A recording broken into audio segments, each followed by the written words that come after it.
Welcome to TSR Apple TV channel. నేను మీ ప్రసాద్ అల్లమరాజు. ఈరోజు ముఖ్య సమాచారం మీకోసం.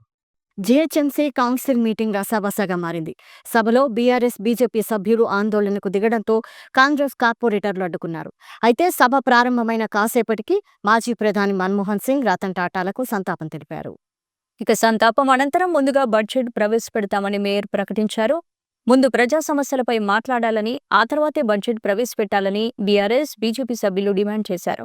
ఈ సందర్భంగా మేయర్ పోడియం ముట్టడికి బీఆర్ఎస్ సభ్యులు ప్రయత్నించారు. దీంతో కాంగ్రెస్ కార్పొరేటర్లు సీఎన్ రెడ్డి, బాబా ఫసియుద్దీన్ అడ్డుకుని బీఆర్ఎస్ సభ్యుల నుంచి లాక్కొని చించేశారు. అయితే దీంతో సభలో ఉద్రిక్తత వాతావరణం నెలకొంది. బీఆర్ఎస్, కాంగ్రెస్ కార్పొరేటర్లు ఒకరినొకరు తోసేసుకున్నారు. మేయర్ పోడియం వద్దకు చేరుకుని బీఆర్ఎస్ సభ్యులు మేయర్ పోడియంపై ప్లకార్డులు విసిరారు. దీంతో 5 నిమిషాల పాటు సభను వాయిదా వేశారు మేయర్. ఆ తర్వాత సభ తిరిగి ప్రారంభమైనప్పటికీ సభ్యుల ఆందోళనను విరమించలేదు. సభ నడవడానికి సభ్యులు సహకరించాలని మేయర్ కోరారు.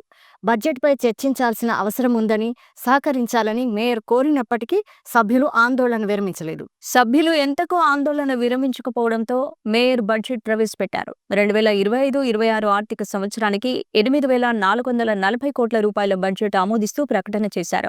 సభ్యులు సహకరించకపోవడంతో మేయర్ విచక్షణ అధికారంతో బడ్జెట్ ఆమోదిస్తున్నట్లు ప్రకటించారు.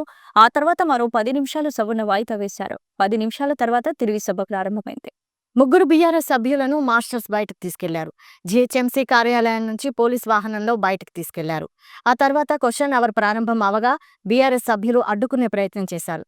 బయటకు తీసుకెళ్లిన బీఆర్ఎస్ కార్పొరేటర్లను హౌస్లోకి తీసుకురావాలని నినాదం చేశారు.